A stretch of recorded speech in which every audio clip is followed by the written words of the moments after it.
गांव में मोहन और उसका परिवार रहता था। हर किसान की तरह इसे भी एक परेशानी थी, पानी की। मोहन का खेत नदी से एक कोस दूर था, इसलिए उसका बेटा सोनू भी उसके साथ खेतों में पानी देने रोज जाते थे। लेकिन मोहन का बेटा कभी-कभी अपने पिता से स्कूल जाने के लिए जिद करते थे।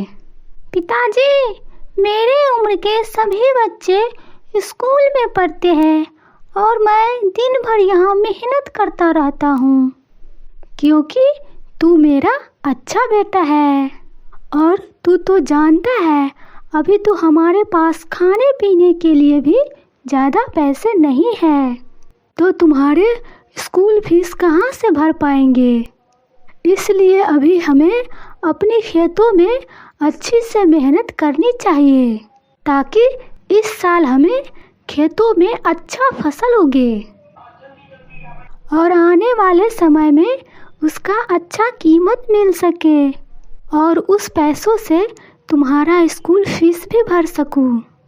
हाँ हाँ पिताजी, मैं समझ गया। अगर हमारे खेतों को समय पर पानी नहीं मिलेगा तो इस साल भी अच्छा फसल नहीं उगेगा और हमें भूखे सोना पड़ेगा। इतना कहकर सोनू नदी से पानी लेने चला जाता है और मन में सोचता रहता है, पता नहीं भगवान जी कब मेरे कष्ट कम करेंगे। अगले कई दिनों तक सोनू पानी भरने जाया करता था। फिर एक दिन मोहन का तबीयत अचानक खराब हो जाता है। वो अपनी पत्नी से बोलता है, सीमा, मेरा तबीयत कुछ ठीक नहीं लग रहा है। हमें अभी शहर के लिए निकलना होगा। वहाँ जाकर अपने लिए दवाई भी ले लूँगी और फसल के लिए खाद भी। लेकिन अब हम गए तो 2-3 दिन तो लग जाएंगे आने जाने में, तो फिर अगले 2 दिनों तक खेतों में पानी कौन डालेगा। फसल खराब हो सकता है, तो अब क्या करें। माँ, पिताजी, आप दोनों चले जाइए, मैं यहीं रुककर खेतों में पानी डाल दूंगा। हाँ, ये सही है, लेकिन क्या ये अकेला घर में रह सकता है। पिताजी, अब मैं बड़ा हो चुका हूँ, मैं घर भी संभाल सकता हूँ और खेत भी। आप मत सोचिए, मेरा लाडला सब संभाल लेगा। इतना कहकर मोहन उसकी पत्नी शहर चले जाते हैं। इधर सोनू खेत में पानी देने चला जाता है। एक रात सोनू सो रहा था, उसे नींद ही नहीं आ रहा था, क्योंकि उसे खेतों में पानी देने की चिंता थी। आज सुबह क्यों नहीं हो रहा है, मुझे खेत में पानी देने जाना है। सोनू ने काफ़ी देर तक सोने की कोशिश की, लेकिन उसे नींद ही नहीं आ रही थी। फिर वो उठकर बैठ गया। क्या करूं, नींद तो आ नहीं रही है। एक काम करता हूँ, खेतों को पानी देने चला जाता हूँ, तो कल सुबह कम काम करना पड़ेगा। ऐसा सोच सोनू उठा और घड़ा लेकर चल पड़ा और हमेशा की तरह बड़बड़ाते हुए नदी पर पहुँचा। पिताजी हमेशा बोलता है कि भगवान जी मेरे कष्ट दूर कर देंगे, लेकिन वो है कि मेरी बात सुनते ही नहीं है।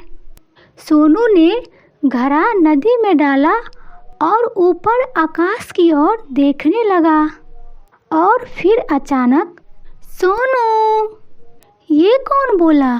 कौन है यहाँ? मैं एक परी हूँ, तुम्हारे कष्टों को दूर करने आया हूँ। क्या आप सच में मेरे कष्ट मिटा देंगे? हाँ, और इसलिए मैं तुम्हारे लिए ये जादुई हल लाया हूँ। इसे अपने पूरे खेत में चलाना और फिर घर जाकर सो जाना, और सुबह तक तुम्हारे सारे कष्ट दूर हो जाएंगे। धन्यवाद परी जी। सोनू जादुई हल देखकर बहुत खुश हुआ।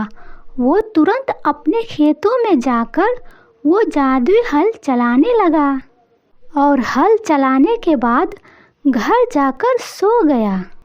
अगली सुबह वह जल्दी उठा और जैसे ही उसने आंखें खोली तो उसके सामने माँ पिताजी उसके सामने खड़े थे। माँ पिताजी आप आ गए, चलिए चलिए आप भी चलिए जादू देखने। जैसे ही वो तीनों खेत पहुँचे उनका मुंह खुला का खुला ही रह गया। ये सब कैसे हुआ? सोनू ने अपने माँ पिताजी को परी की सारा किस्सा सुनाया और जादुई हल के बारे में बताया। भगवान ने तुम्हारी सुन ली। हाँ माँ, उन्होंने मेरे लिए परी भेजकर मेरे सारे कष्ट दूर कर दिया। अब मैं बाकी बच्चों के साथ स्कूल जा पाऊँगा और खूब खेलूँगा। तो देखा दोस्तों, परी आकर मोहन के पूरे परिवार को सुखमय बना दिया। इसलिए कहते हैं भगवान जी सबके सुनते हैं। अगर ये कहानी अच्छी लगी हो तो मेरे चैनल 10 टीवी को सब्सक्राइब करें और एक लाइक ज़रूर करें।